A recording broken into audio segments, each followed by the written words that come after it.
আসসালামু আলাইকুম। আজকে আমি আপনাদের সাথে একটি গুরুত্বপূর্ণ বার্তা শেয়ার করতেছি। তবে যারা আমার এই চ্যানেলে এখনও নতুন, তারা অবশ্যই আমার এই চ্যানেলটি সাবস্ক্রাইব করে রাখবেন।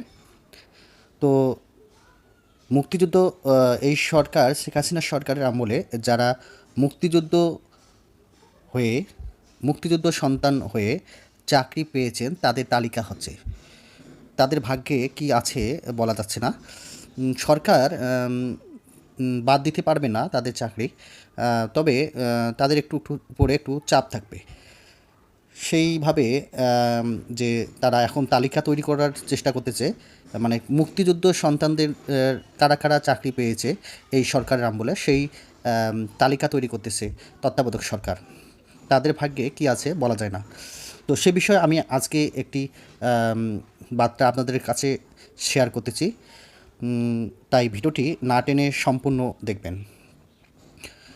মুক্তিযোদ্ধা কোঠা চাকরি পাওয়াদের তালিকা হচ্ছে। স্বাধীনতার পর থেকে মুক্তিযুদ্ধ কোঠা গ্রেড অনুযায়ী কতজন সরকারি চাকরি পেয়েছে সে তালিকা প্রণয়নের সিদ্ধান্ত নিয়েছে মুক্তিযোদ্ধা বিষয়ক মন্ত্রণালয়।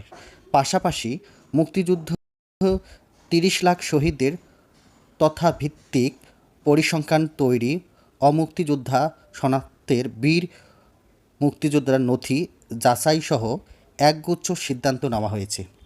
তার মানে হচ্ছে কতগুলো সার্টিফিকেট আছে যে মুক্তিযুদ্ধ, এগুলো যাচাই করবে। সেই হিসাবে তারা ভালো উদ্যোগ নিয়েছে। যে বুধবার ১৪ই আগস্ট মুক্তিযুদ্ধ বিষয়ক মন্ত্রণালয়ের সভাকক্ষে অন্তর্বর্তীকালীন সরকারের মুক্তিযুদ্ধ বিষয়ক উপদেষ্টা ফারুক আজম বীর প্রতীকের সভাপতিত্বে আয়োজিত সভায় এসব সিদ্ধান্ত নেওয়া হয়। এর আগে গতকালে তিনি সাভারে জাতীয় স্মৃতিসৌধে মহান মুক্তিযোদ্ধাদের শহীদের প্রতি শ্রদ্ধা জানান। মন্ত্রণালয়ে সূত্রে জানা গেছে, নবনিযুক্ত উপদেষ্টা দায়িত্ব নেওয়ার প্রথম দিনেই গতকাল বিকাল ৩টায় মন্ত্রণালয়ের ঊর্ধ্বতন কর্মরতদের নিয়ে বিশেষ সভা বসেন। ১.৫ ঘণ্টার সভার মন্ত্রণালয়ের সচিব ইশরাত চৌধুরী সহ ৩০ কর্মকর্তা অংশ নেন। সভায় মুক্তিযুদ্ধ বিষয়ক উপদেষ্টা বলেন, সরকারি চাকরিতে কোঠা নিয়ে যে আন্দোলন হয়েছে তাতে এ মন্ত্রণালয়ের ভাবমূর্তি ভীষণভাবে ক্ষুণ্ণ হয়েছে। জাতীয় ও আন্তর্জাতিকভাবে মুক্তিযোদ্ধারা ইমেজ সংকটে পড়েছে।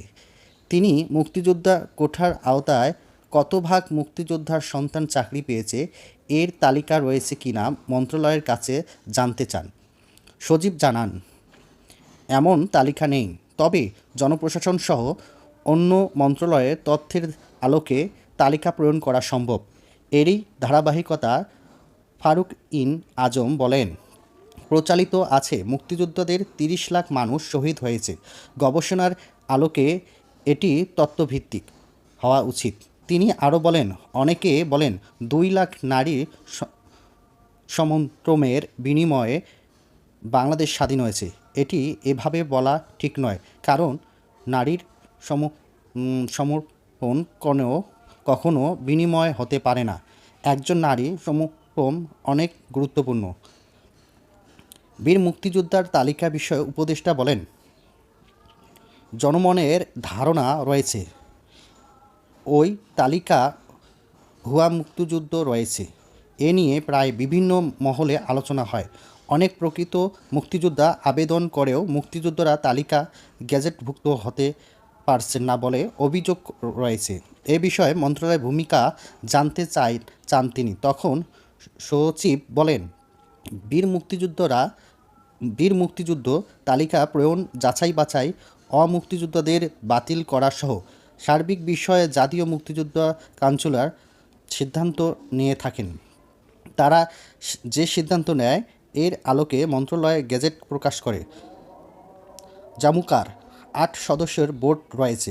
উপদেষ্টা বোর্ডের কারো থাকেন, কাজেই প্রক্রিয়া কী ইত্যাদি জানতে চান। তখন উপদেষ্টা জামুকার বোর্ড পূর্ণাঙ্গ গঠনসহ একগুচ্ছ নির্দেশনা দেন। সভায় প্রকল্পগুলো নিয়ে আলোচনা হয়। উপদেষ্টা বলেন, অপ্রয়োজনীয় প্রকল্প থাকলেও তা বাদ দিতে হবে। এ বিষয়ে শিগগিরই ফের সভা করার কথা জানিয়েছেন তিনি।